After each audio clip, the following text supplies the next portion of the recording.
Там, че като цяло знаем в момента, че вие страхотен проблем от целулита при всички жени. Да не кажа, че то беше всяка втора, но вече ако ме питаш мене, всяка първа. Тая година, като бях на плажа, се убедих, че всяка първа жена има целулит. Това е нещо съвсем нормално, затова и може би е време да почнем да си говорим без никакви притеснения за тези неща, защото след една определена възраст почти няма човек, който не е минал през този период за целулит и няма нищо срамно. Въпросът е да намерим начин как да се справим с това нещо. Кажи ми, ти предлагаш ли различни процедури, с които това нещо да може да по-бързо да се подобри самата циркулация на кръвта, нали, микроциркулацията? Работя като кинезитерапевт, съответно, работя масаж.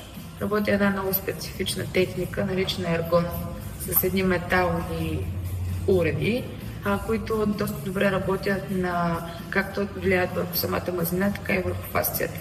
Разкажи малко, че за това не съм чувала. Ергон е много дълбоко тъканев масаж. Наистина много дълбок, много добре относно кръвообращението, много добре действа локално. Другото нещо, което ми помага много в работата е лимфния дренаж. Да, лимфния дренаж, той си е класика. Да, след за всичко. Да, след една нормална терапия масаж, около 30 на минути лимфен дренаж запечатва тотално ефект. Но всъщност самока знаем, че целулита не може да го борим само с едно нещо. Там е изключително комплексен подход. Ако някой каже, че даден масаж е тотално вълшебен, не става. Всичко е ясно, че маркетинг и рекламата няма да лъжим хората по никакъв начин. Винаги трябва да се комбинират. Аз винаги съм казвала така холистичен поглед върху нещата. Хранене, спорт, масажи, антицелулитна козметика.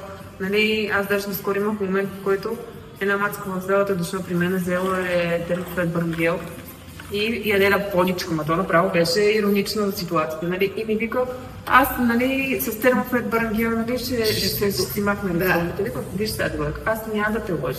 Ако продължаш да ядеш тия понички, термофет Бърнгел няма да спаси. И какво ти да било и масаж и така нататък. Нямаш хигиена на храненето, няма как да станат нещата. Не може да ядете трансмагни, захари и също време да искате да имате пресекана кожа. Да, всичко е много комплексно. И 18-20, докато ти гърми метаболизма, що горе може да стане. Но след 30, да, тогава нещата вече много рязко се усеща границата. Много, просто изведнъж всичко се срива. Този това винаги съм казала, че трябва малко по-трудно да започнем грижата, защото наистина след 30 се получават много по-трудни неща. Но пък ако си послала една добра основа, както при мен, защото аз тренирам от 14 годишна, времето почва да работи пък в твоя полза и даже след 30 се подобрява формата и става все по-добре. Да, и много по-лесно поддържаш съответно. Ако се сетиш на 30-та първа